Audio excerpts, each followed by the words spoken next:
Olá, meus amigos. Com muita alegria estamos aqui reunidos mais uma vez para o estudo e apresentação resumida dos artigos da Revista Espírita, desta vez de dezembro de 1858.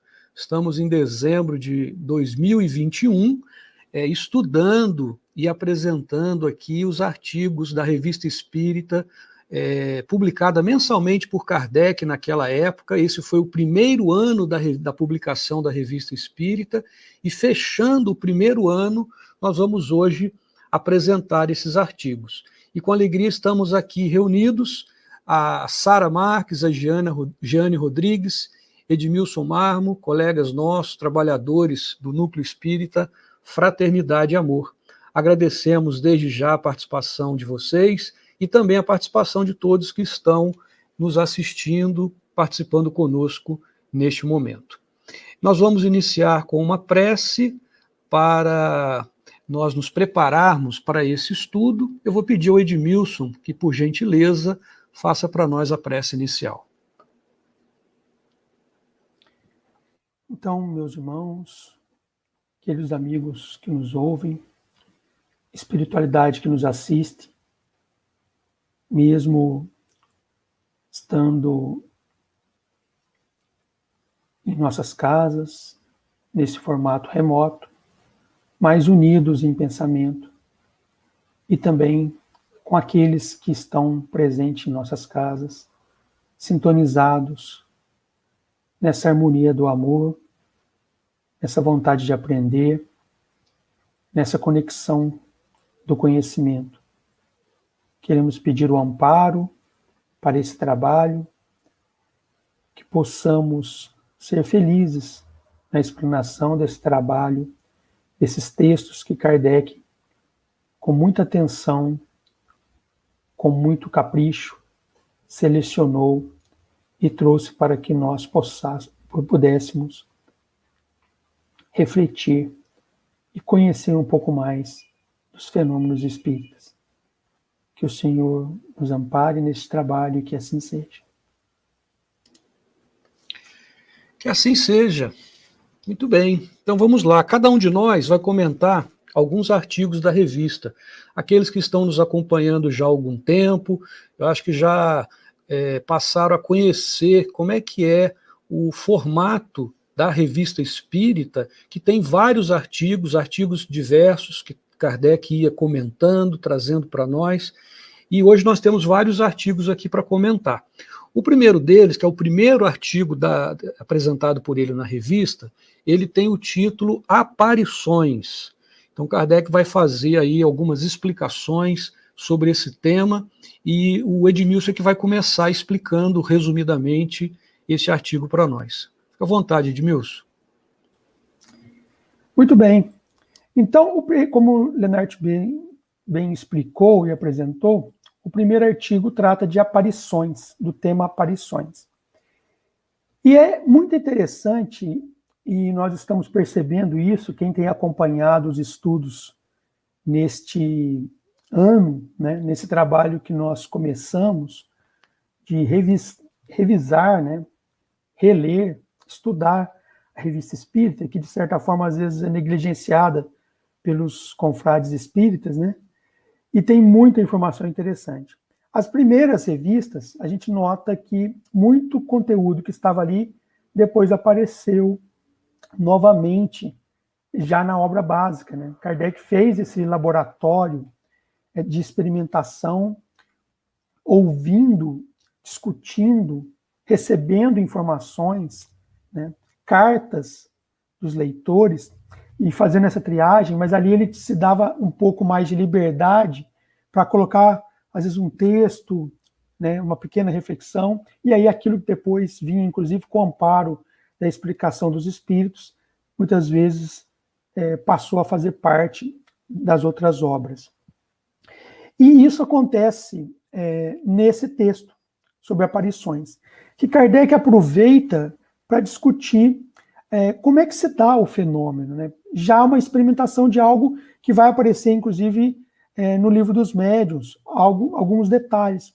Mas, principalmente, chama atenção que Kardec começa a desenvolver um pouco mais as questões das propriedades do perispírito, né, para explicar como se dá a aparição. E ele vai explicar para nós, né, ele começa chamando a atenção do fato de que o fenômeno das aparições, e ele falava, se apresenta-se hoje sobre um novo aspecto, sobre de certa forma, de uma característica nova no sentido que agora era possível entender um pouco mais com a ciência espírita, né? Com as informações, com as revelações dos espíritos, com essa identificação, esse intercâmbio mais intenso que aconteceu, principalmente com a publicação do livro, não só a publicação daquele momento, né, onde Kardec estava ali investigando os fenômenos, e sempre existiu, mas com esse enfoque de realmente dar corpo doutrinário aos pensamentos, a esse fenômeno que sempre foi da humanidade, porque é da natureza. Então Kardec começa já chamando a atenção para isso, né? Que o fenômeno é novo, mas com o conhecimento que a doutrina espírita nos traz, né, com essa chave, aquilo que parecia sobrenatural e que muitas vezes parecia não ser verdade, agora fica mais fácil de entender e ver que é um fenômeno muito natural, muito comum. E ele, em seguida, deixa claro que esse fenômeno, como outros mediúnicos, mas ele destaca essa questão da aparição, está intimamente relacionado com essas propriedades do perispírito. E, apesar do perispírito ter várias propriedades, ele vai destacar 3 delas ao longo do texto, correlacionando com o fenômeno da aparição. Então, ele lembra primeiro o que é o perispírito, e tem uma parte que eu achei bastante interessante, que logo à frente ele fala, que esse corpo espiritual não era novo, né? Não era novo no sentido de informação, né? A gente vê isso ao longo da história das religiões, que esse sentido de corpo espiritual, de corpo que a alma assume, ou que o espírito assume após a morte, e no nosso caso a gente sabe que também um revestimento do espírito quando encarnado, porque ele acaba se tornando um elo de ligação entre o espírito e o corpo físico, sempre existiu sempre tivemos informações a respeito desse corpo. E ele destaca que a única coisa que ele trouxe de especial foi o nome, perispírito, né? E ele ainda destaca dizendo assim, que os espíritos passaram a adotar essa nomenclatura. Então, a partir do momento que ele usou a ideia, né, do perispírito, né, desse invólucro, associando até com a fruta, né, com a flor, com perisperma, e ele faz essa discussão legal lá no Livro dos Espíritos. Então, os espíritos passaram a usar esse termo para se referir ao perispírito, ao corpo espiritual. Então, ele vai falando dessas propriedades, né, e dizendo, inclusive, ele responde que o perispírito não é obra da imaginação, porque foram os próprios espíritos que o revelaram. Não se trata de uma ideia fantástica, desde que pode ser constatado pelos sentidos. E aqui, obviamente, ele está falando da visão, do ponto de vista até dos médiuns, mas também das aparições no sentido também da materialização. Mas aqui a aparição no sentido mais geral, né? O espírito se apresenta com o seu perispírito, e os médiuns, aquelas pessoas de sensibilidade, têm condições de ver, mas também quando ele agrega elementos para se tornar ponderável, né, aí todos nós podemos ver. Então, basicamente, ele vai fazendo essa discussão, falando, então, dessas propriedades que o perispírito possui, e ele destaca também, eu estou só revendo aqui alguns pontos, essa propriedade que o perispírito tem e do espírito moldar o perispírito. De modo geral, ele esclarece que o espírito sempre aparece, de modo geral, aparece com a sua forma, a forma que ele tinha quando encarnado, né? Mas ele pode dar qualquer forma. E ele fala que isso é muito comum, porque as pessoas modificam, ele fala dos artistas, mas a gente vê hoje, tem pessoas que mudam realmente a sua face, né? Muda, às vezes, a pigmentação dos olhos. Eu não estou falando nem de usar lentes, mas às vezes realmente de fazer uma espécie de tatuagem no olho, né? Modificando a feição, fazendo cirurgias. E isso é muito mais fácil para o perispírito, que tem essa característica plástica. Então, é muito comum o espírito se mostrar, se apresentar como ele fisicamente ele estava na última encarnação, mas ele deixa claro que poderia ter outras formas que não humanas. E aí a gente vai lembrar, em outros estudos que nós já fizemos, né, do que a obra de André Luiz trouxe para nós, da licantropia, de outros formatos, que muitas vezes os espíritos são induzidos a modificar o seu perispírito por pena, por culpa, ou muitas vezes para assustar os outros, né? E também os espíritos de luz, que muitas vezes irradiam aquela luz, né? Transparece, não é à toa que a gente vê desde os primórdios, até nos símbolos da igreja, de outras religiões, a imagem dos santos rodeada de luz, né? Porque muitas vezes os espíritos se apresentam dessa forma. Então é muito interessante porque, para falar de aparição, Kardec discute basicamente a questão do perispírito. Então é um texto que vale a pena para nós que estudamos a mediunidade, né, e os fenômenos espirituais.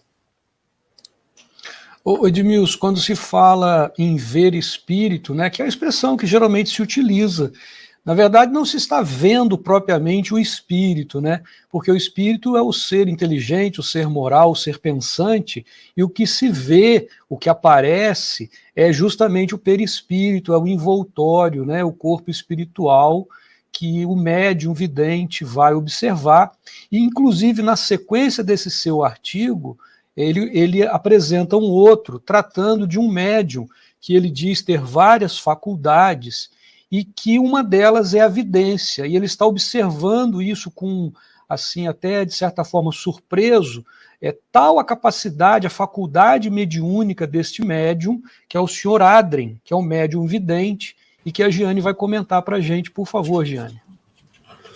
Então, esse artigo tem como título Senhor Adrien, médium vidente. Então, Kardec, ele nos fala, né, nos apresenta o senhor Adrien. Ele diz que o senhor Adrien era membro, né, da Sociedade de Presença Espírita, dotado de faculdades mediúnicas, né?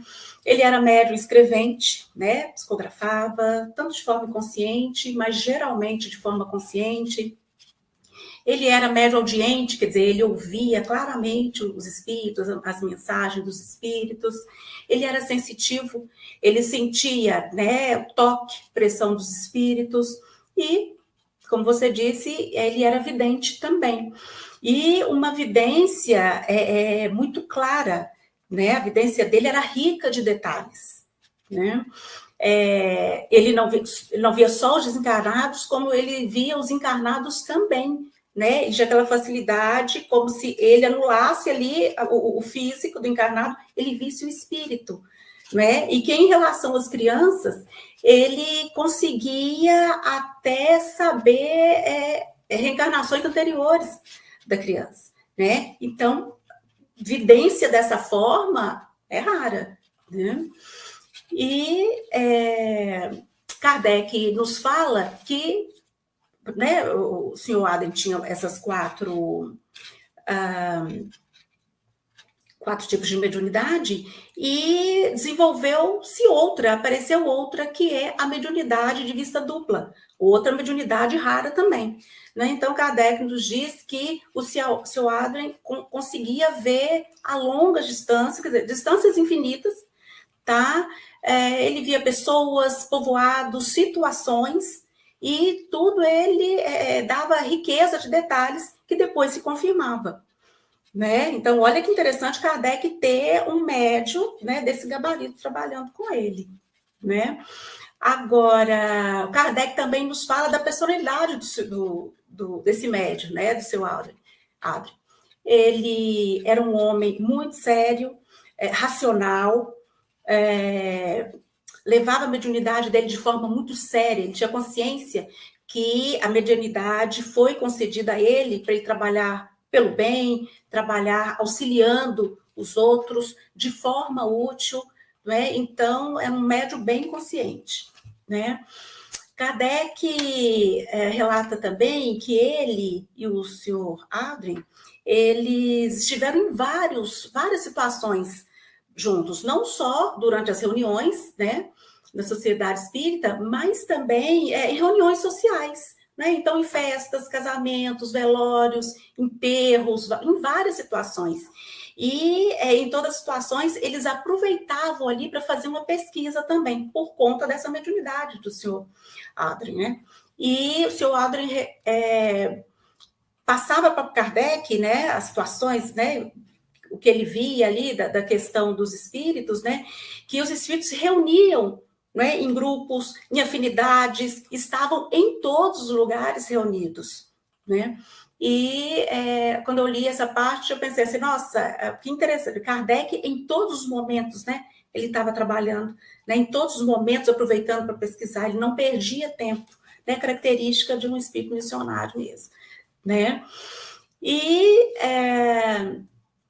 Kardec nos fala que o senhor Adrien foi o melhor e o mais poderoso médium que trabalhou com ele, não é? Tanto ali nas comunicações, né, em geral, como as comunicações particulares, comunicações que eram só para Kardec, não é? Então a gente vê lendo esse artigo a admiração que Kardec tinha por esse médium, né? A gratidão, a gente percebe isso, e a admiração não só pelas faculdades mediúnicas, né, dele, mas pelo homem que ele era. Tanto é que Kardec diz que o senhor Adrien era um homem de bem, né? Então, a gente vê nesse artigo toda a consideração que Kardec tinha por esse médium, né? Eu não conhecia, né, esse médium, a gente ouve falar muito das meninas, né? Mas desse médium eu não conhecia. Nós vamos ouvir mais aí, né, sobre o senhor Adrien, né? Mas e acredito também que em outras edições da Revista Espírita também fale dele, né? Por conta desse trabalho aí e essa proximidade também com o Kardec.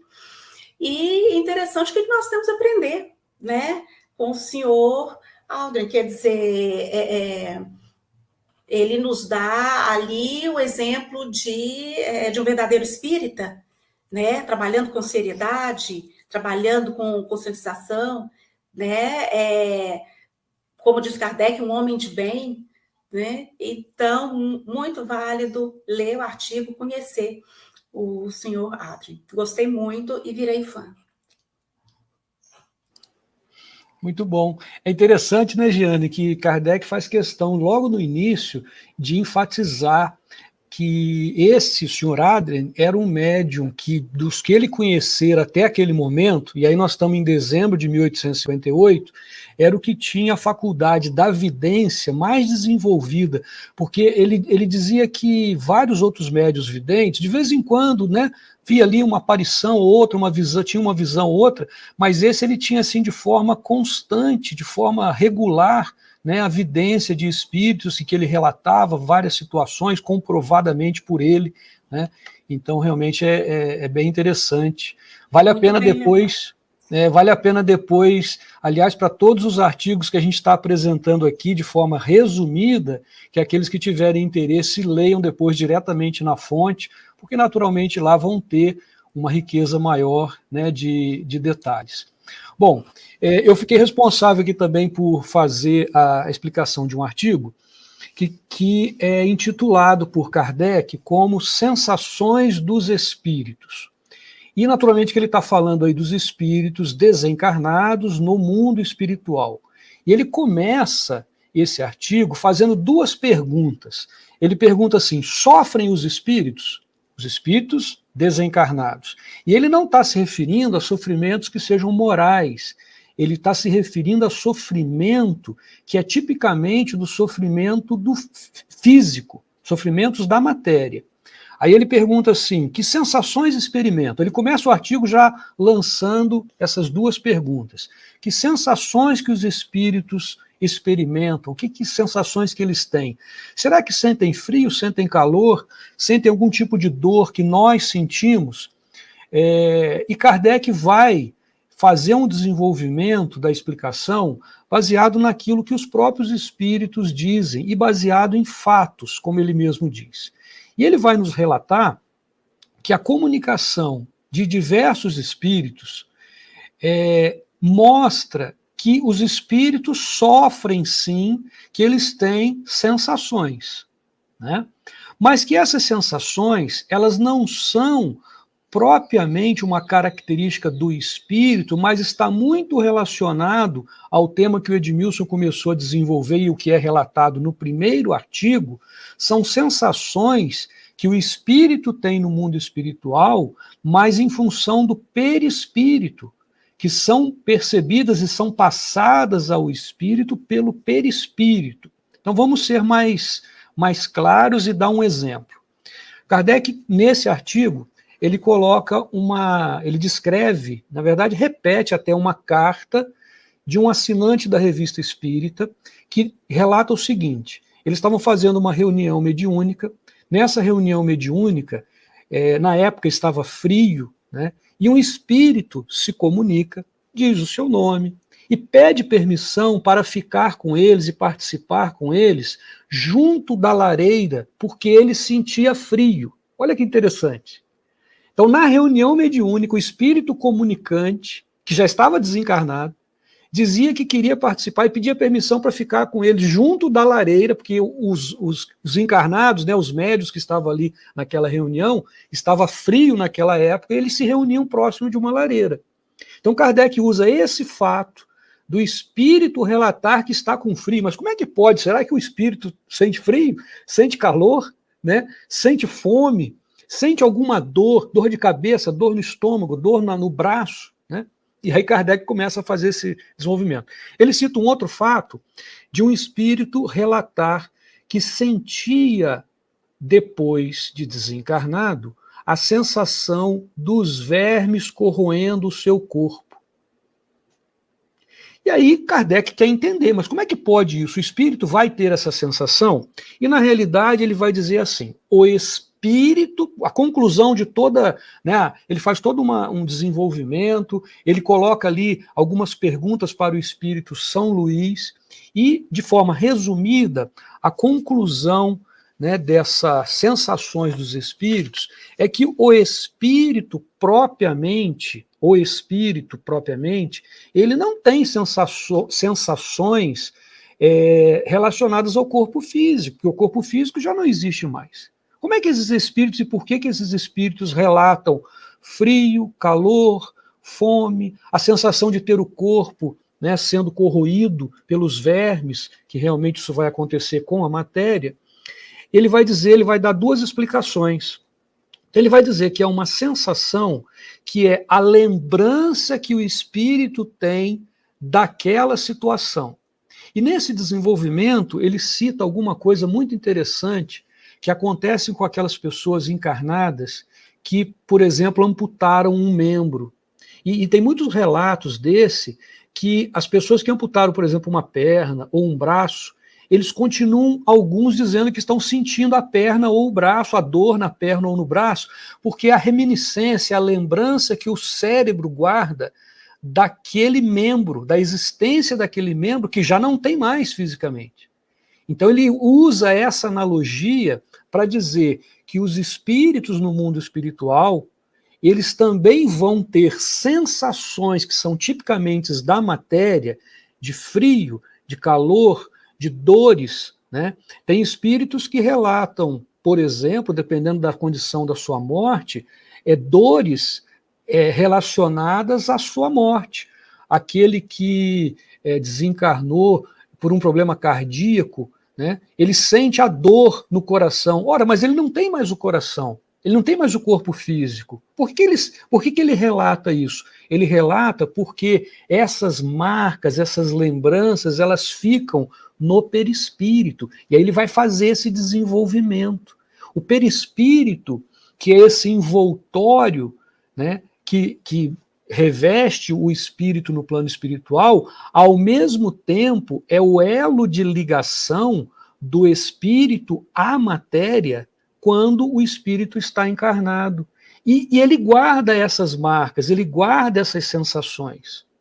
E ele vai desenvolvendo ainda, dizendo que à medida que o espírito se purifica, e esse se purificar, ele ficar cada vez menos denso, em outros mundos mesmo, não no nosso mundo, que ainda é muito materializado, essas sensações já não vão existindo mais, né? O espírito puro, propriamente dito, que é só espírito, que é o espírito puro, ele não tem nenhum tipo de sensação que é material, né? Então é assim que ele faz esse desenvolvimento explicando, né? Naturalmente que é um artigo até grande, e nesse artigo ele descreve muito mais detalhadamente do que eu estou fazendo aqui, mas assim, de forma resumida, essas sensações elas são impregnadas no perispírito, essa repercussão, ele até usa esse termo, é repercussão do que o corpo sentia que fica repercutido no perispírito, e o espírito continua sentindo, sim, em alguns casos, frio, calor, fome, dor no corpo, mesmo não tendo mais o corpo físico, né? Então sugiro também que depois busquem mais detalhes, porque Kardec vai explicar detalhadamente esse assunto. Ok? Muito bem, vamos lá, vamos dar continuidade. Toda a revista espírita tem uma seção que foi intitulada por Kardec Dissertações de Além-Túmulo. E nessa seção, Kardec traz algumas comunicações de espíritos falando sobre temas diversos, sobre temas variados. É a dissertação de algum espírito tratando de algum tema. E a Sara ficou responsável por trazer, então, esse artigo, né, apresentar resumidamente essas dissertações de Além-Túmulo. Fica à vontade, Sara. Nessa edição, né, de dezembro, ele traz 3 dissertações. Ele fala sobre o sono, né, sobre as flores e sobre o papel das mulheres. Então, eu achei muito interessante trazer sobre o sono, né? Esse espírito, ele não se apresentou, né? Não quis falar o seu nome. E só para complementar aqui, falar um pouquinho da dissertação, né? A dissertação, ela é um gênero textual, né? Que utiliza a argumentação com base para a defesa de um ponto de vista, né? E aí, a partir disso, discorre sobre o tema e apresenta a tese, afirma com uso de dados, fatos, exemplos e citações. Então, esse espírito, ele, como eu disse anteriormente, ele não quis falar o nome dele, né? Ele declinou, né, de falar o nome, e ele ainda fala assim: para quê? Acreditais que somente os espíritos dos grandes homens vos vêm dizer coisas boas? Não levais em nenhuma consideração aqueles que não conheceis ou que são ignorados na vossa terra? Ficais sabendo que muitos não tomam um nome senão para vos contentar. Então, esse puxãozinho de orelha foi mais assim no final. Mas vamos lá falar sobre o sono. Então, ele começa assim: pobres homens, como conheceis poucos mais ordinários fenômenos que fazem vossa vida? Acreditais ser bastante sábios, julgais possuir uma vasta erudição, e a estas simples perguntas de todas as crianças: o que fazemos quando dormimos? O que são os sonhos? E aí ele fala: não tenho a pretensão de vos fazer compreender o que vou explicar, porquanto há coisas para as quais vosso espírito não pode ainda submeter-se por não admitir, senão o que compreende. E aí ele começa a falar que o sono, ele liberta inteiramente a alma do corpo, que quando a gente dorme, a gente fica momentaneamente no estado em que nos encontraremos de maneira definitiva após a morte. Então, daí a gente não precisa nem não precisa ter esse medo da morte que a maioria de nós temos, né? Os espíritos que cedo se desprenderam da matéria por ocasião da morte, eles tiveram sono inteligente, né? Porque quando eles dormem, eles se reúnem à companhia de outros, né? Então, eles viajam, eles conversam, eles estudam, se instruem, eles trabalham, né? E Então, isso mais uma vez, ele fala aqui que deve ensinar, mais uma vez, a não temer a morte, né? Visto que, conforme a palavra de um santo, morreis diariamente, né? Porque nós dormimos todas as noites, né? Então, o sonho, ele é a lembrança do que viu o nosso espírito durante o sono, né? Mas notai que nem sempre a gente lembra dos sonhos. E a explicação que Kardec nos dá é que, como o corpo é uma matéria pesada e grosseira, dificilmente ele conserva as impressões recebidas, porque essas impressões não chegaram ao espírito por meio de órgãos do corpo. Então, como é que a gente determina o que é um sonho daquilo que está na nossa cabeça, que a gente não desliga, de um sono espiritual? O sono espiritual é um sonho que ele fica muito forte na nossa lembrança. A gente acorda e acorda com a sensação de que realmente nós encontramos aquele ente querido, geralmente nós vivenciamos aquela situação, né? Experienciamos aquele encontro. Então, esse geralmente é um sonho considerado um sonho espiritual, né? Um reencontro. Então, e a gente não lembra sempre devido a essa explicação anterior de Kardec. E também, uma coisa que a gente às vezes comenta no movimento espírita, nos estudos, em relação às simpatias e antipatias. E nem sempre as simpatias e as antipatias, elas são só de outras vidas, até nos sonhos mesmo. Porque nós encontramos muitos espíritos que em espírito, né, pessoas até encarnadas que nos reunimos e trabalhamos juntos, e a gente nutre simpatias, como também nutrimos antipatias, né, então daí aquelas simpatias e antipatias que a gente às vezes não compreende, fala assim, nossa, mas eu gosto tanto do Lenart, né, sem nunca ter visto o Lenart, então uma primeira vez que eu encontro é aquela simpatia de cara, então nem sempre de outras vidas, às vezes também dos sonhos, né? E a mesma coisa, o contrário acontece.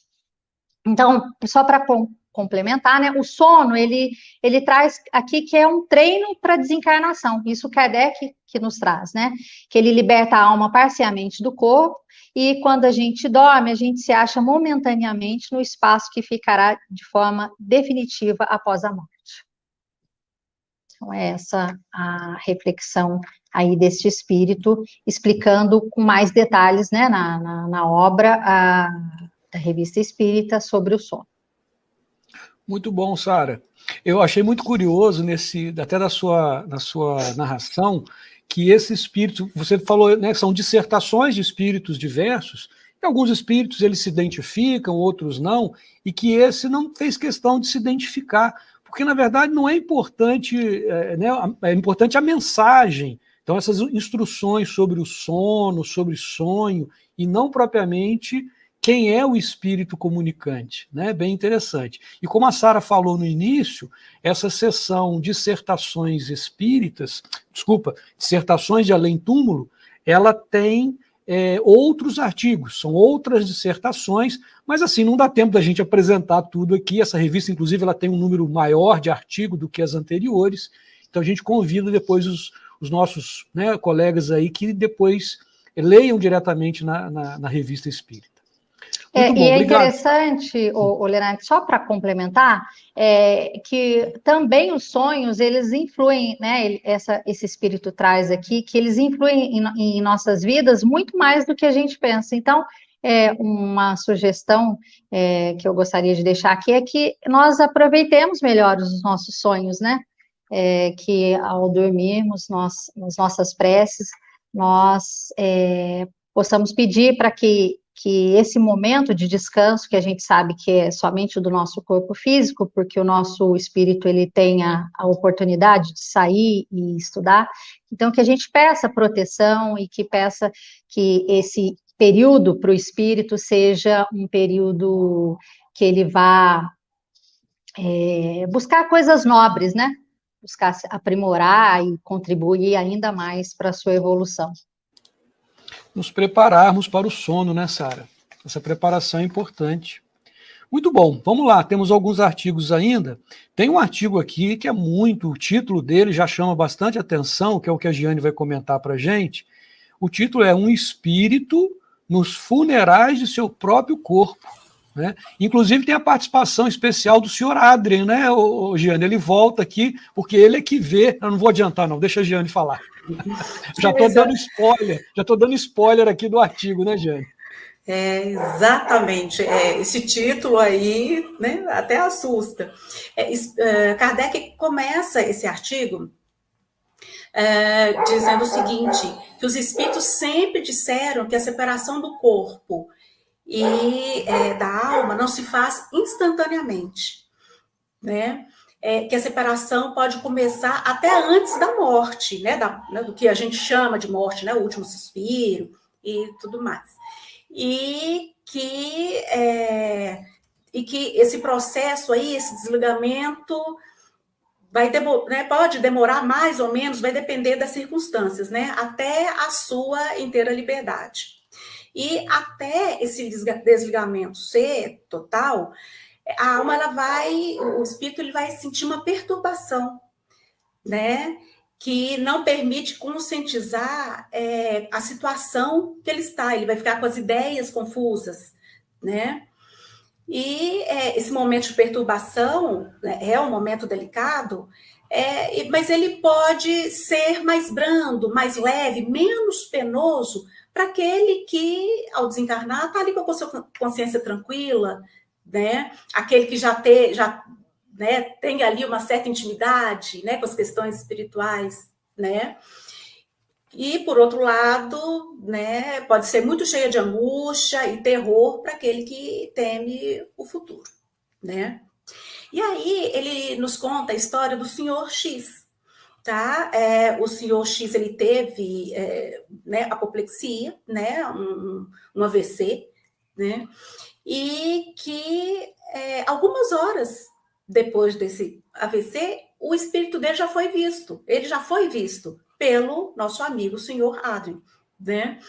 E o senhor Adrien, como a gente viu ali, né, a evidência dele, né, aquela evidência rara, ele conseguiu ver o senhor X perfeitamente, né? As roupas que ele costumava usar mesmo, né? O jaleco, a calça, o sapato, né? Viu que o senhor X tinha a expressão, né, um pouco perturbada, né? Ele olhava para as pessoas, olhava para o caixão, olhava para a viúva, né? Ele assim um pouco perdido, né? Ele não estava no seu normal. Isso poucas horas depois do desencarne, né, do senhor X. E no outro dia, durante ali as preparações do funeral, né, um pouco antes ali do enterro, o senhor Adrien, ele vê novamente o senhor X, tá? Ele já estava com outras vestimentas, mas ele ali ao lado do corpo, ao lado do caixão, né? Olhando o corpo dele ao lado do caixão. Como nós sabemos, o seu Adrien já tinha, né, intimidade, facilidade com os espíritos, ele começou a conversar com o senhor X, né? Começou a haver um diálogo ali. E o senhor X falando para ele que ele sentia que ele estava em um pesadelo, parecia que ele estava no meio de uma neblina, né? Quer dizer, ele via o corpo dele no caixão, mas ele estava vivo, ele estava ali do lado, né? Então, ele era o que estava dentro do caixão, mas ele era o que estava, né, ao lado, em pé do caixão, né? Ele respirava, ele se sentia vivo, né? E durante a conversa, ele foi falando também para o senhor Adrien que quando ele estava perto da esposa, né, da viúva, né, que estava muito chorosa, inconformada, aquela situação dele ficava pior, né, ele sofria mais, ele tinha mais desequilíbrio, né, e quando ele estava perto do seu Adrien, ele se sentia mais tranquilo, mais calmo, mais equilibrado, né, e achei muito interessante que ele fala que ele sabia que aquela situação que ele estava ia passar e que logo, logo ele ia despertar. Então, olha que interessante, ele estava, né, em perturbação, mas ali tinha um mínimo de lucidez, né? E depois ele se despede, né? E ele sai. O senhor X se despede e sai. Então, nesse artigo, tem, né, dá para a gente fazer bastante reflexão ali, né? Várias situações, mas tem duas que são muito importantes, né? Primeiro, que o espírito ele pode estar presente ali na hora do velório, na hora do funeral, né? Então, ao saber disso, olha a nossa responsabilidade, né? É claro que a gente, né, quer apoiar a família, consolar a família, mas a gente também não esquecer do desencarnado, né? Estarmos ali, né, numa situação de velório, né, a gente está em oração, né, pedindo ali, né, que aquele irmão que desencarnou seja encaminhado, né, que os espíritos de luz auxiliem, né?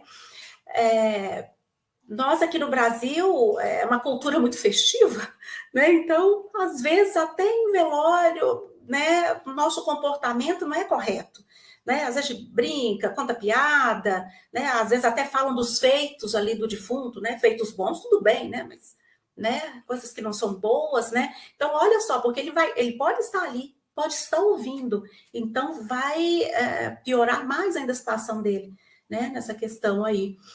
E outra coisa que me chamou muita atenção é quando Kardec diz, né, que o desencarnado que tem a consciência tranquila, né, o desencarnado que já foi voltado, quando encarnado era voltado para as questões espirituais, quer dizer, a perturbação dele vai ser mais curta, não é? Então, a importância da gente, aqui, encarnados ainda, já começar a desapegar, né, dos nossos títulos, né, da matéria, não é? É claro, podemos usar, né, com responsabilidade, mas a gente começar aí, né, desprendendo, voltando mais para as questões espirituais, né, para que nós tenhamos aí uma perturbação, né, breve, né? E então achei bem, né, muito interessante esse artigo, né, para a gente ficar mais atento, mais vigilante do nosso comportamento, né, durante os funerais. Muito obrigado, Giane. Além do fato ser interessante, ser narrado, a Giane nos chama atenção para uma coisa prática, né, que é o nosso comportamento. Sabendo disso, sabendo que o espírito que desencarnou, em alguns casos, pode estar presente logo ali, junto com os familiares, no seu próprio funeral, né? Em alguns casos. A gente diz isso porque na própria literatura espírita, a gente vai ver que alguns espíritos eles demoram um pouco mais para despertar no mundo espiritual, né? Mas em alguns casos acontece, como esse que foi narrado pela Giane, e a questão prática disso, uma delas, que a Giane nos chamou a atenção, é o nosso comportamento, né, nessas situações dos velórios. Muito obrigado, Giane. Bom, tem uma outra seção que sempre aparece nas revistas espíritas, que é Conversas Familiares de Além-Túmulo. A anterior era Dissertações. As conversas familiares de além-túmulo são geralmente evocações que Kardec ou que outros grupos espíritas fazem, né, em reuniões mediúnicas, e é uma conversa com o espírito, tem pergunta e resposta, né, Sara? A Sara, que é nossa especialista em além-túmulo, ela ficou com a dissertação de além-túmulo e com a conversa de além-túmulo. Questão de além-túmulo é com a Sara. Ai, Senhor. Então, essa evocação, tem duas, né, nessa revista de dezembro, que é uma viúva de Malabar e também tem a mulher cordoeira. Então, eu vou falar sobre a viúva de Malabar, que é uma mulher indiana, e que a sociedade, né, espírita, eles desejavam interrogar essa personagem, né, uma personagem do que eu vou relatar aqui. Tem um ritual hindu, né, que surgiu há 700 anos atrás, onde as mulheres, no funeral dos maridos, elas se atiravam nas piras, né, e queimavam junto com os maridos. Esse ritual, hoje em dia, ele foi proibido na Índia, né? E esse ritual, ele começou por conta da invasão dos muçulmanos, né? E aí a mulher, para não ser pega pelos inimigos, né? A mulher hindu, ela se queimava ali junto com o marido. Só que depois esse ritual ele foi incorporado ao hinduísmo como uma prática que eles acreditavam que fazendo isso, né, era uma devoção ao marido que estava resgatando as faltas deles, né, que ia ajudá-lo a viver feliz, né, no outro mundo. Então, eles tentaram, né, na comunicação aqui, através até do médium que a Giane falou anteriormente, o senhor Adrien, e sem sucesso uma vez, e depois ela resolveu se apresentar e colaborar ali, né, na evocação. E é muito interessante porque o médium, ele descreve com muita riqueza essa mulher, né, olhos negros e grandes, escleróticas, levemente amareladas, rosto arredondado, faces salientes e gordas, pele amarelo açafrão. É interessante essa descrição, porque depois eles veem esses espíritos em outras reuniões, né? E em outras comunicações que às vezes eram possíveis naquela época, de um mesmo espírito, né? Ele dá comunicação, era impossível um médium, ou o mesmo médium, um outro médium, ele gravar aquilo, decorar, né? Então, isso dá uma certa veracidade ali às comunicações. Mas vamos lá, a evocação que fizeram, né? Então, o médium pergunta para essa mulher: lembrais mais ou menos em que época vivestes na Índia e onde fostes queimada com o corpo do vosso marido? Aí ela deu um sinal falando que não se lembrava, né? Mas aí um espírito que estava ali acompanhando essa evocação, né, chamado São Luís, responde que foi há cerca de 100 anos o que tinha acontecido com ela. Aí perguntaram se ela se lembrava do nome, né, que ela tinha, aí ela respondeu que ela chamava-se Fátima, e que perguntaram a religião que ela professava, e ela disse que ela era maometana, né, que é do islamismo. E aí o médium pergunta: mas o maometanismo não reprime, né, tais sacrifícios? Aí ela responde: eu nasci muçulmana, mas meu marido pertencia à religião de Brahma, né, que é o hinduísmo. Então, Brahma, só para complementar, ele é o deus do hinduísmo, é a divindade máxima, né? E ela responde que ela teve que conformar com os costumes do país onde ela morava. E embora ela muitas vezes não se sentisse ali daquela religião, né? E que idade tinhas quando aconteceu isso? Ela imagina que tinha 20 anos na época, né? Só que aí o senhor Adrien nos faz uma observação, que ela aparentava uns 28 a 30, que naquele país as mulheres, elas envelheciam muito depressa, né, naquela época. O mais interessante que eu achei dessa evocação vem agora, né? Vosso sacrifício foi voluntário, né? Porque nesse ritual nem sempre era voluntário. As mulheres se atiravam por devoção ao marido, até mesmo porque elas, às vezes, muitas se casavam obrigadas, né? Porque não tinha outra saída a não ser casar ali com aquele pretendente. Aí ela responde: preferia ter me casado com outro. Refleti bem e concebereis que todas pensamos do mesmo modo. Segui o costume, mas no fundo teria preferido não fazer.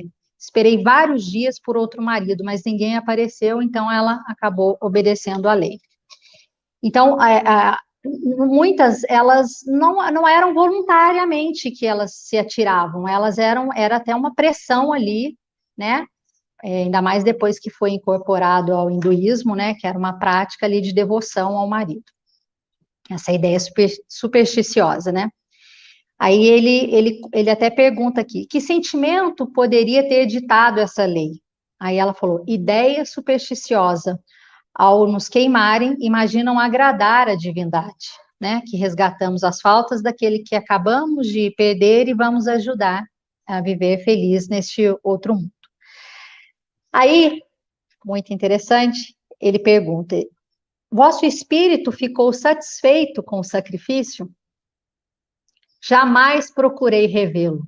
Então, olha, ela no mundo espiritual, ela não procurou não rever o marido, né? Há mulheres que assim se sacrificam de livre vontade? Poucas, 1 em 1000. No fundo, elas não desejariam fazê-lo. O que passou convosco no momento em que se extinguiu a vida corporal? Aí vem uma parte triste aqui. Perturbação. Experimentei uma espécie de nevoeiro e depois não sei o que aconteceu. Minhas ideias não se aclararam senão muito tempo depois. Ia a toda parte, mas não via bem, e ainda agora não me sinto inteiramente esclarecida. Muitas reencarnações a sofrer a fim de me elevar, mas não me queimarei mais. Então, ela viu que aquilo ali não fazia nenhum sentido. Mesmo que ela tenha seguido um ritual, ela depois, né, em espírito, ela viu que aquilo não fazia mais sentido. E é interessante que ela pede, né, nessa comunicação que ela dá, para orar por ela. E aí o senhor Adrien pergunta: mas pedis que oremos por vós? Como somos cristãos, nossas preces poderiam vos ser agradáveis, né? Aí olha a resposta dela: não há senão um Deus para todos os homens. E um fato curioso é que depois dessa evocação, esse espírito foi visto em várias sessões, né? Então ela ali ela ia para assim, ela disse, né, que ela ia para se instruir. Ela foi sensível, né, aos interesses ali espíritas, né? Porque ela continuou frequentando, foi vista em várias outras oportunidades nessas reuniões. Então, eu achei bem interessante. E o outro é a Bela Cordoeira, que a gente tem um tempo aqui limitado, então eu sugiro que as pessoas, elas busquem conhecer, que é uma história também muito interessante, de um espírito, né, uma mulher chamada Louise, nascida também lá em Lyon, é uma comunicação muito rica também dela. Então, para quem tiver oportunidade, depois leia. Muito bom, Sara. Queria fazer uma observação rápida aqui a respeito desse artigo que você leu e dessa comunicação, né, desse espírito, dessa viúva, dessa mulher, que, segundo o ritual, ela se lançou, né, como se ela tivesse suicidado. Exatamente. Inclusive, no Livro dos Espíritos, tem uma questão sobre essa na parte do suicídio, em que Kardec cita justamente esse ritual. Nós estudamos recentemente no estudo do Livro dos Espíritos, do NEFA, que ele pergunta, nessa situação, seguindo o ritual e a tradição, né, dessas culturas, se a mulher se lança e se mata desta forma, se ela é culpável, né? E aí Kardec e os espíritos vão dizer que, nesse caso, ela não tem a intenção, como ela se mostra arrependida aí, né, nessa comunicação, que a intenção não é essa, ela está seguindo simplesmente uma tradição, um ritual, né, de uma cultura que casar, ela não podia escolher, e também não podia escolher porque ela tinha que fazer isso. Então não era a intenção do espírito se suicidar. É bem interessante, né, essa situação. Pois não, pode falar. É interessante porque quando surgiu o ritual, era um suicídio, né? Porque você estava fugindo dos inimigos ali do seu marido, que você não queria ser pego, então você morria ali junto com o marido. Mas depois ele foi incorporado ao ritual, um ritual hinduísta, né? De sacrifício, né? De devoção. Então é muito interessante. Eu achei bem interessante essa comunicação, bem rica. Muito bom. E já quase no finalzinho dessa revista espírita, Kardec coloca uma seção que é de variedades. Ele vai apresentar ali alguns comentários, como o próprio título diz, em algumas revistas ele faz isso, e eu vou pedir então a gentileza ao Edmilson para falar para a gente aí quais são as variedades dessa revista de dezembro, Edmilson. Realmente, nesse ano, essa seção apareceu na revista de abril, na revista de maio, né, depois de novembro, em dezembro. Quer dizer, quando Kardec vê alguma coisa interessante, que não está muito na linha, né, editorial, vamos dizer assim, né, de tópicos muito específicos da doutrina, mas ele percebe que aquele fato, às vezes alguma coisa que aconteceu na sociedade ali, ele pode tirar um ensinamento ou fazer uma discussão interessante, ele faz algum apontamento, às vezes geralmente curto, né, mas bastante interessante. E nessa revista teve dois fatos, dois pequenos artigos, pequenas discussões que ele faz. Ele chamou de monomania, né? E monomania é um tipo de loucura, né? Quando a pessoa tem uma ideia fixa num assunto só, etc. E ele tinha lido num jornal da cidade de Mons, que é uma cidade da Bélgica, mas que fala francês, né? Uma história, né, sobre um indivíduo, né, que tinha sido acometido da monomania religiosa. Quer dizer, de alguma forma a pessoa se tornou uma espécie de fanático religioso, mas chegando no grau da loucura, né? E ele foi internado num hospital próprio, né, um manicômio, um sanatório, né, do senhor Stuart, que o Kardec se informa. Mas o que choca no caso é que ele tem um surto, esse senhor, né, que estava com esse grau de loucura, essa monomania, e num determinado momento de descuido dos enfermeiros, ele consegue uma faca, né, e realmente começa a atacar as pessoas. Tal. E o Sr. Stuart, que era o dono do estabelecimento, é que vai lá tentar acalmá-lo, e até consegue imobilizá-lo, mas é ferido, né? A pessoa o atinge várias vezes, ele veio a óbito no dia seguinte, o dono do estabelecimento. Mas Kardec pega esse trecho por causa da monomania religiosa. E ele faz a seguinte colocação, e ele usa isso para fazer essa discussão. Por isso que é variedade, né? Não é um tópico muito específico do espiritismo, mas Kardec faz a seguinte discussão, ó. O que não teriam dito se aquele indivíduo tivesse sido acometido pela monomania espírita? Então, assim, como se ele fosse uma pessoa que tivesse entrado num nível de paranoia, de um fanatismo com relação aos tópicos da doutrina, né? E ele fala assim, ou mesmo se em sua loucura houvesse falado dos espíritos. Kardec faz a pergunta. E, contudo, isso poderia acontecer, visto existirem diversas monomanias religiosas, e todas as ciências forneceram o seu contingente. Então ele dizia o seguinte, ó, isso tem nada a ver com a religião. A pessoa muitas vezes tem uma monomania de outro assunto, da ciência, etc. Pode acontecer, pode ter acontecido em algum momento de alguém que acreditava muito no espiritismo e de repente se desequilibrou e nesse estado de loucura passou a fixar as ideias espíritas, como poderia ser qualquer ideia. Não quer dizer que a pessoa, por estar nesse grau de desequilíbrio, ela está relatando ideias errôneas ou inventadas. Não, pode ser coisas que ela acredita, só que ela perde o equilíbrio. Mas Kardec faz esse questionamento, que a sociedade ia usar isso contra o espiritismo, né?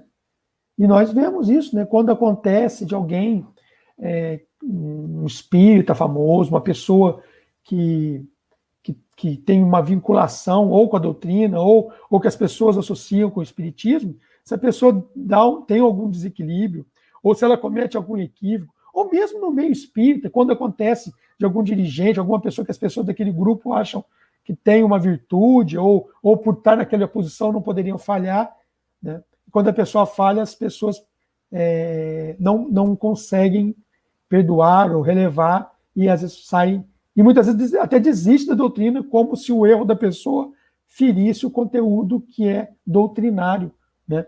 Porque a doutrina fala claramente o que a gente não deve fazer, mas às vezes as pessoas têm os seus desequilíbrios, têm a sua história, têm as suas falhas. E Kardec então faz uma discussão. E termina dizendo que, nesse caso, se as pessoas usassem isso para combater o espiritismo, isso não ia adiantar. Porque o espiritismo é uma coisa que vem dos espíritos, da realidade do mundo espiritual. E se abafasse num canto, ia acontecer em outro, como ele recebia cartas de vários lugares, né? Então isso é bastante interessante. Você vê que, por causa das guerras, etc., o espiritismo meio que adormeceu na França e ressurgiu forte no Brasil, desde o início do século anterior, do século passado, mostrando que a informação ela vai surgir em outros lugares, porque os espíritos querem também aumentar essa certeza da imortalidade, para que a gente tenha paz, tenha consolo. E o outro tópico que Kardec trata nessa questão variedade, ele chama de uma questão de prioridade a respeito do espiritismo. Ele, na verdade, pega uma carta que ele recebeu de uma pessoa que tinha tido contato com questões espirituais mediúnicas muito antes do surgimento do espiritismo, na década de 40 daquele ano. E que manda uma carta para ele dizendo que, por causa da família, essa pessoa tinha avós e tios que eram médiuns, né?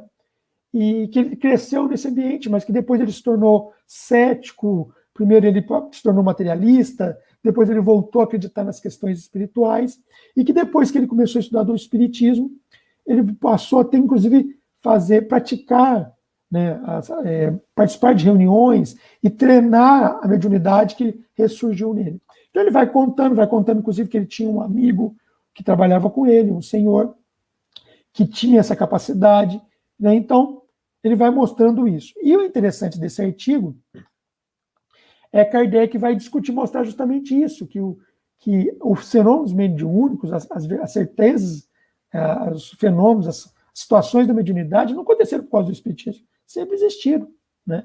E Kardec fala assim, olha, não foi só também por causa lá dos Estados Unidos, das irmãs fortes, do que veio. Não, isso já estava em todos os lugares. Ele dá esse exemplo. Inclusive estava aqui, na França, só que as pessoas não comentavam, ou isso não era tão divulgado. Foi preciso a doutrina surgir para a pessoa falar, olha, eu já sabia disso, eu já participava disso, eu já tinha esse conhecimento. Inclusive esse senhor, né, que mandou a carta para ele, comenta que esse outro amigo que trabalhava com ele recebeu vários cadernos dos espíritos, né, chegou a publicar vários cadernos que eles chamaram de Telégrafo Celeste, publicado numa série chamada Telégrafo Celeste. Então, isso aconteceu. E Kardec, então, termina, quer dizer, o artigo é um pouquinho mais extenso, não tão grande, mas ele vai dizer assim, desde a importação dos fenômenos americanos, uma porção dos fatos autênticos ignorados pelo público revelaram a produção de fenômenos. Porque aí, depois da doutrina, as pessoas passaram a ter até coragem de comentar, nossa, isso eu já sabia, acontecia comigo, né? Porque antes as pessoas tinham medo. E aí Kardec diz assim, é do nosso conhecimento que diversas pessoas se ocupavam de comunicações espíritas muito antes que se tivesse notícia das mesas de antes. Então é bem interessante. Quer dizer, é uma variedade, porque Kardec ele tinha esses insights também, né? Ele olhava o mundo com a visão da doutrina. Né? Então é interessante. Será que nós temos essa percepção? A gente estuda tanta doutrina, mas será que quando a gente sai do centro para fora, ou vai para o nosso trabalho, ou está na rua, a gente olha o que está no entorno com esse olhar de quem tem essa bagagem que a doutrina nos oferece? Esse é um questionamento que é interessante dessas variedades. E, Leonardo, se você me permite, eu estava pensando aqui, quando estava até ouvindo a Sara, né, fazer um apontamento rápido, né, nesse final, que é o seguinte, nós estamos fechando aí as revistas do ano de 58, né? Um ano de trabalho. Às vezes as pessoas têm dificuldades de estudar, de ler, né? Mas agora a gente tem uma playlist, pelo menos do primeiro ano de revista, né? E aí a gente lembra do capítulo 6 do Evangelho segundo o Espiritismo, quando o Espírito de Verdade coloca, Espírito, amai-vos o primeiro ensinamento e instruí-vos o segundo. E hoje tem tanta forma de instrução, né? Às vezes a pessoa tem dificuldade de leitura, mas só dela assistir, se ela agora pegar esse compêndio, né? Esses 12 estudos que nós fizemos de uma forma resumida, mas já é melhor do que não ler, do que nem ter ciência do que aconteceu. Então, é um trabalho pequeno, mas que é uma sementinha de estudo que auxilia todos nós, né? Rapidamente, em 12 horas, a gente faz um apanhado da revista. O Edmilson, realmente, você lembrou muito bem, né? A gente começou aqui sem essa pretensão de fazer, mas nós estamos completando aí os 12 volumes iniciais, ou 12 gravações, 12 vídeos das primeiras edições da Revista Espírita, e você me deu a deixa, inclusive, para o último artigo dessa revista, que é uma carta de Kardec aos leitores da Revista Espírita. E o artigo é esse, aos leitores da Revista Espírita, conclusão do ano de 1858. Ele está em dezembro, e aí, assim como você comentou agora que a gente completou 12 vídeos, Kardec está comemorando nessa revista que ele está completando 12 edições da Revista Espírita, porque ela começou em janeiro de 1858. Então, ele comemora, ele diz assim, logo no início, a Revista Espírita acaba de completar o seu primeiro ano e nos sentimos felizes em anunciar que, doravante, estando assegurada sua existência, por um número de assinantes que aumenta a cada dia, daremos prosseguimento às publicações. Olha que bacana, logo no primeiro parágrafo, que a gente sabe que Kardec teve uma dificuldade muito grande com recursos próprios, começou a publicar, todo mês ele publicava essas revistas, e ela já tinha um número de assinantes que dava a ele condições de, em dezembro de 1858, dizer assim, olha, nós vamos continuar, né? Assim como nós vamos continuar os vídeos. O ano que vem tem mais, né? Nós vamos para 1859 e aí vamos fazer também aí todas as edições da revista de 1859. E aí Kardec, nessa carta, é muito bonita, eu sugiro que depois leiam, porque a gente tem uma noção do que Kardec vivia, e é a carta dele, é ele relatando a alegria, ele agradece aos leitores, né? Ele fala que ele se sente encorajado pelas diversas cartas que ele recebia. A forma de comunicação que ele tinha naquela época com os leitores da Revista Espírita era, ele recebia cartas, ele publicava as opiniões, inclusive dos contraditores, ele fala sobre isso nessa carta, que ele a trata com todo respeito, né? Ele publicava a carta daqueles que falavam contra o espiritismo e procurava também contra-argumentar e explicar num clima de muito respeito, de amor, não poderia ser, né, diferente. Ele fala que apesar de ter os contraditores, eles eram poucos em relação aos apoiadores. Ele vai falar da evolução do movimento espírita, tem um parágrafo que ele diz assim, o espiritismo marcha no mundo inteiro a passos de gigantes, e aí ele continua essa narrativa, vai dizer do início, né, com os fenômenos materiais, das mesas girantes, e que a doutrina estava numa segunda fase, que não era mais aquela da curiosidade pelos fenômenos de efeito físico, mas da doutrina espírita filosófica, da filosofia espírita, do interesse pelas comunicações dos espíritos, das comunicações que eram inteligentes, das comunicações que traziam, né, como muitos artigos foram relatados hoje aqui, explicações para nós sobre o mundo espiritual, sobre a vida, sobre o que estamos fazendo aqui. Essa é, né, a filosofia espírita. E no final dessa carta, ele anuncia com bastante otimismo a continuidade da tarefa, das publicações, né? E no finalzinho ele coloca uma nota, olha que legal, ele fala assim, a abundância das matérias nos obriga a remeter para o próximo número a continuação de nosso artigo sobre a pluralidade das existências e o conto de Frederic Solier, que ele havia começado em edições anteriores, e que essa revista ela ficou com muitos artigos, ele não tinha como publicar mais. Aí ele anuncia que vai continuar depois, né, numa outra edição. Muito bom, é muito bom para todos nós, mesmo aqueles que já estão no espiritismo há mais tempo, a gente ter essa oportunidade de conhecer a riqueza que é, né, todos esses artigos, e é mais ou menos a gente se transportar para aquela época, né, e saber o que acontecia, o que Kardec vivia naquela época. Então nós agradecemos muito a Sara, Giane, Edmilson, agradecemos a todos aqueles que estão nos acompanhando, assistindo essa edição da Revista Espírita, e nós vamos também finalizar, né, com uma prece, pedindo a Giane que faça para nós a oração de encerramento, para agradecermos por esse momento. Convido a todos a elevarmos nossos pensamentos, nossos corações. Jesus, amigo verdadeiro, agradecemos por esse momento que tivemos aqui, esse momento de instrução, esse momento de estudo, esse momento de fraternidade.